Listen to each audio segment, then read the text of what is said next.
Hey, welcome to Beyond Organic Wine. Thanks so much for listening. I'm Adam Huss. This episode is the podcast announcement of a campaign that I started on July 22nd, calling for a global boycott of wines grown with herbicide. You can read that original announcement and invitation to join this boycott at beyondorganicwine.substack.com. Since that first call and the related press releases, social media campaign, and many communications with folks around the world in the wine ecosystem, I've had a chance to hear many different perspectives and to think about how I wanted to say what I have to say with this episode and announcement. So I want to start by inviting you to imagine that every plant and creature that you see is a metaphor. In other words, that tree or that vine is not a tree or a vine. It's a representation of some deeper truth. Imagine that the communities of life that inhabit a land, the complex relationships of competition, collaboration, of mutualism, parasitism, and commensalism that make up a diverse ecosystem are a kind of literature, but it's a special kind of literature, telling a secret made up of millions of smaller stories that are each told in a unique language. The plants in that ecosystem are a glossary for languages that have been developed, refined, and enriched over millions of years, older than any of the languages that we use to tell the story of that land. The plant languages are the source of all the other languages. These languages are like sign language, languages of form and motion, and there are languages of light and color, scent and taste, rather than sound and words. Some of the languages communicate electromagnetically, subsonically, subatomically. Imagine that every growing thing that appears in this landscape on the sensible spectrum represents eons of time. Each gesture, each tweet, each color and form has a root structure reaching down into unimaginable spans of time. Each genetic nuance, each variation in the sequence of DNA within every cell, in every being that you see, is telling a piece of a story that began millions of years ago. In every molecule of their being, these plants are our elders then, whispering in their ancient and wordless languages the oldest secrets on earth. Every member of this language is telling you how to grow a single crop. Imagine everything around you is explaining to you the secret to growing the one most valuable crop in all the earth, perhaps even in all the universe. Imagine that they are teaching you how to make your soul grow. Imagine that they alone can instruct us on how to make our souls grow. If we imagine this, and if we value this teaching, probably one of the most important things we can do is to learn to listen, to spend our lives attempting to become fluent in as many of the languages being shown, grown, and sung around us as we can, because every one tells a vital piece of the secret that gives our life meaning and purpose. To learn the languages of these elders is more than a life's work. We need to pass this knowledge on to our children so that they could build upon it and understand more deeply the secret to being a human being. We'd need to convey a deep respect and sense of continuity to be able to conserve the priceless knowledge of languages that transcend our own. It's my perspective, it's my argument that we don't grow wine because we have to have wine for our physical survival. We grow wine to make our soul grow. I'm not talking about a literal soul, though feel free to if you'd like to. I'm talking about a life that is lived for the stuff beneath the metaphors, a life of depth, a life connected to something greater than its individual experience and expression. If humanity lives past the 21st century, we will look back on the use of herbicides in the production of our food as a kind of insanity. But what will not be seen as a kind of insanity, but full-blown disconnection from reality, lobotomized and raving insanity, will be our use of herbicides to produce the things that are not necessary for human physical survival, like wine. But it's actually worse than that, because we aren't insane. We are greedy, selfish, and lazy. We are knowingly and willfully ignorant. We poison ourselves, our children, and the entire community of life, including these elders, to save ourselves some time and increase our year-end margins. We are doing the opposite of listening when we spray herbicide. Have you seen the cartoon that's going around of the guy in the tattered business suit with a few children sitting next to a campfire and in what we come to understand is a post-apocalyptic setting? And the man in the tattered suit is telling the kids, Yes, we destroyed the world, but we significantly increased shareholder profits. Plants are the primary keystone species on Earth. They are our foundation. They are our mother and father. They gave us our first breath, fed us, clothed us, sheltered us from the storm. And when we die, they transform us back into the cosmic stuff we were made of. They are the reason nearly every other form of life can exist. That we live in a time in which we douse the majority of our food and wine-producing lands, as well as forests, towns, cities, parks, and neighborhoods, with substances meant to kill the most important life forms in the known universe, speaks to the extent to which we have utterly lost our minds to the hubris of human exceptionalism. The point of this imaginative exercise that I've invited you on is to evoke the importance of plants in our lives. Maybe more importantly, it's to overcome the kind of thinking that categorizes plants into good and bad, crops and weeds. Yes, we sow and plant specific plants to meet our purposes and needs, but contextualizing our purposes and needs within a community of the purposes and needs of ancient and incredibly wise beings helps us relate differently within these communities. Every plant in our landscape has something to teach us, and we would be so much better off thanking them for communicating with us rather than killing them. Transitioning from entitlement to gratitude is one of the most profound shifts in human consciousness, and it is the first step to enabling us to make our souls grow. And I want to credit Kurt Vonnegut for that phrase. He talked about the reason we should create something is to make our soul grow. So I'm asking you, every member of the global wine ecosystem, every producer, drinker, and lover of wine, to stop buying, selling, and reviewing or scoring wine that was grown with herbicides. And if the magic and importance of plants isn't enough, here are 3 more reasons to boycott wine grown with herbicides. First, we know we can grow amazing wine without herbicides in every context where grapes grow. I've been interviewing organic wine growers from around the globe for 7 years for this podcast.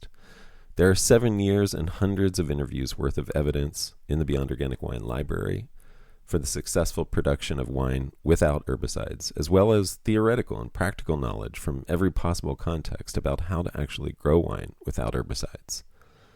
And stay tuned for a post coming up soon about how to grow wine without herbicides.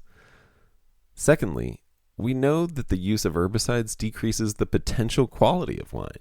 Soil health is the primary way that vines can achieve their greatest potential, and the health of the soil is drastically and adversely affected by herbicide use.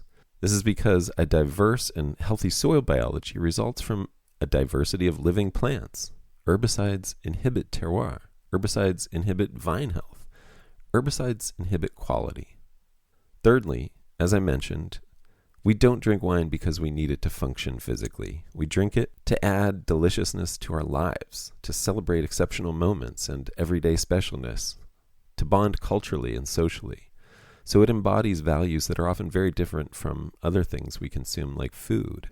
Instead of survival, wine arises from human psychological and even spiritual needs for joy, love, and beauty. These values are in direct contradiction to the values that incentivize the use of herbicide to produce wine. Herbicides are ugly, anti-social shortcuts. Cheap and easy, they lack the imagination and care that make wine worth drinking. With these 3 reasons, I haven't even mentioned the impact that herbicides have on human health and the health of the entire community of life. And there are many. I just mentioned that herbicides are cheap. That's actually a lie. They are only cheap in the short term. The long-term impacts of herbicides on human and environmental health are very costly. The costs of herbicides are subsidized by our tax dollars. The costs of herbicide are absorbed by our ecosystems and communities, depleting abundance, depleting resources, and depleting potential. And the cost will be borne by our children for the next 7 generations or more. If you're listening to this, you probably already have some soft version of this boycott in place in your personal life. You may never use herbicide yourself, and you may try to buy wine without herbicides as often as you can. So the point of this call for a boycott is to ask you to first of all make your personal boycott uncompromising. Turn down offers of wine that are conventional. Never buy wines that are grown with or likely grown with herbicide. no matter the occasion, no matter how well they are reviewed or scored, no matter how much you may like them. Cut out wines produced using herbicide entirely. Then, the second part of this boycott is to make this personal stance known. Speak up about this boycott. Be vocal and confident in your refusal to drink wines grown with herbicide. For example, I just took a wine I knew was grown without herbicide to a nice restaurant to celebrate with my family. Unfortunately, the restaurant's license didn't allow for outside bottles. I scanned the wine list carefully and discovered, unsurprisingly, that every single option was conventionally produced other than one white wine, but I wanted a red because I was eating lamb. So I drank nothing, and I let the restaurant know why. You don't have any organic red wine options, and unfortunately all of these other wines are likely grown with herbicide. I don't know that telling my pregnant server about my stance is going to change the restaurant's wine list. But if more people do this, and more people talk about this boycott publicly, when one of us mentions this to a restaurant, it might connect with something they've seen elsewhere, and they might ask their distributor for some organically grown options. But to work, it needs you to sometimes sacrifice having a glass of wine with a nice dinner and letting the restaurant and those you're eating with know why. And this is more true in places where it's most uncomfortable, because discomfort is memorable. Awkward conversations that cause friction and confrontation in a friendly but confident and insistent way will stick out in the minds of somms and servers and managers, and that's what we need to do. We need to stick out. We need to be remembered. We need those that sell us wine to treat our stance like it is serious, because it is. It is deadly serious. And I know that most of us like to avoid confrontation. We want people to like us. We want to go with the flow and not rock the boat, and all those other cliches about being passive and compliant consumers who drink what they're given by those who have the power to determine our choices. But damn, exercising a bit of courage and fortitude for something that really matters, it's unpleasant in the moment, but then you feel really good afterwards, and you'll sleep better that night. And you may even find they have something inside you that you didn't know about, but that you like. And you might even begin exploring a brave part of yourself that changes your life in ways you couldn't have imagined. And actually, the way this boycott can work is by a principle known as asymmetrical leverage. It doesn't take a majority of people to agree to make change happen. It only takes a minority of us who are vocal and intransigent, unwilling to compromise. And then the majority will accommodate our needs because it will be easier and more profitable to do so. It's the same principle behind why we often get asked about our dietary preferences now in many situations. And it's why if you have one friend with a severe gluten intolerance coming to your house for a dinner party, you'll likely make most or all of your dinner gluten-free. You do this because you care about your friend, of course, and you want them to not be excluded from enjoying most of the meal. But you also do this because it's less of a hassle for you to not create two separate dishes and essentially make two separate meals so that everyone can eat. And the reason this is the path you choose is because all of the other gluten-tolerant guests who may love bread and pasta will also love and eat many foods that are gluten-free, and so they'll have just as wonderful of a time even though they're eating gluten-free. Believe me, people who don't mind drinking glyphosate wine will not mind drinking glyphosate-free wine. And actually, because the margins in wine are so tight right now, if some of these big producers and distributors who make and distribute so many of the under $20 bottles that are available in grocery stores begin to realize that they are losing out on 5% of potential wine sales because of herbicide use, they will seriously begin to consider producing wines without herbicide, even all of them, because they want to get that 5%. They want to include those of us who are unwilling to compromise on this. So this boycott is about becoming the person with the dietary restriction. Yes, I do have a dietary restriction. I don't drink herbicides. My final ask is for help. First of all, this boycott needs graphic artists. If you have skills, we need some catchy graphics and memes to disseminate for folks to post and print. We need posters, t-shirts, signs, and buttons. We need things for people to publicly show support for the boycott. I'm envisioning, the red circle with the line across the word herbicides on the side of a wine bottle. But I'm sure there are better ideas out there. Please bring them and let's create some graphics. Secondly, please announce and post your participation in the boycott. It doesn't matter if you boycott if nobody knows. The public awareness of the boycott is what will make it work. Thirdly, please ask your local wine-related companies and organizations who might be sympathetic to publicly join the boycott.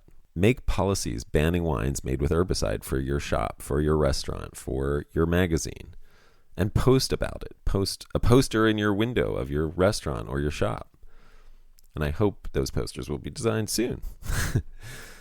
And I want to close by addressing a piece of opposition that has come from several people online. I did a post on Substack addressing the top 5 objections to the boycott, which I highly recommend, but this one is probably the most common and most emotional.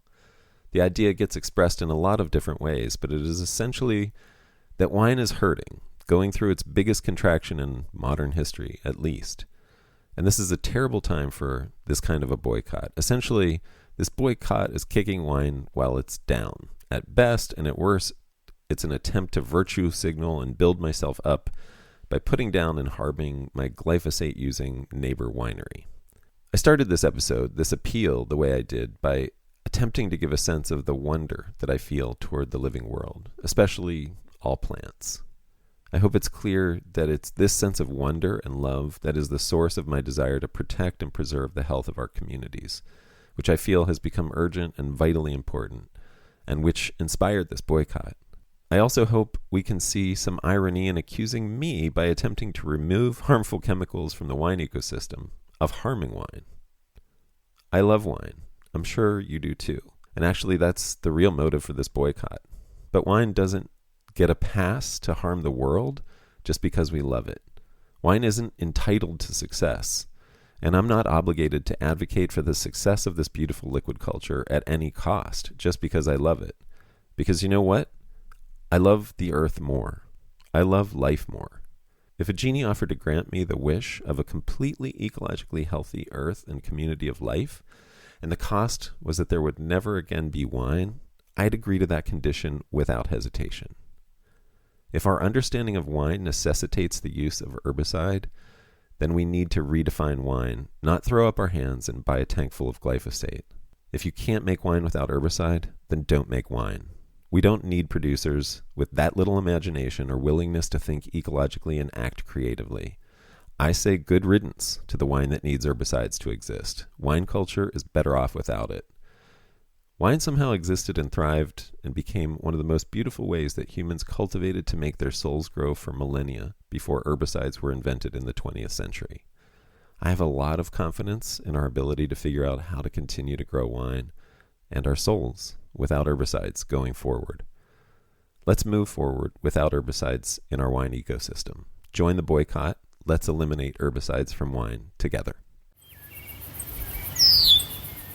Thanks so much for listening. If you want to reach out to me to collaborate at any level about the boycott, if you're an artist and graphic designer, if you have a big reach, please email me at connect@organicwinepodcast.com, and please join me at beyondorganicwine.substack.com.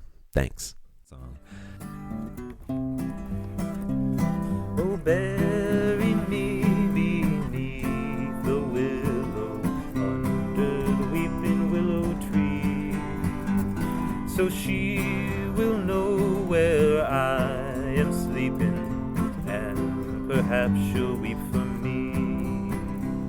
My heart is sad, I am so lonely for the only one I love. When sail I see her, oh no, never till we meet in heaven above.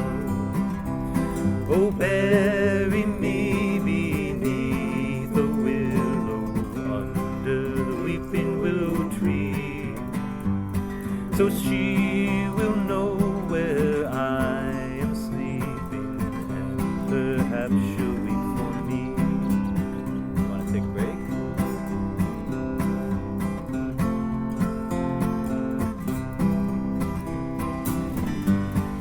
Well, I'm supposed to do something fancy. If you want to. Can't do it. Okay.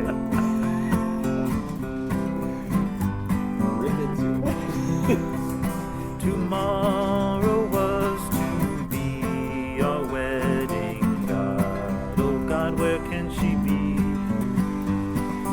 goes out a-courting with another and no longer cares for me.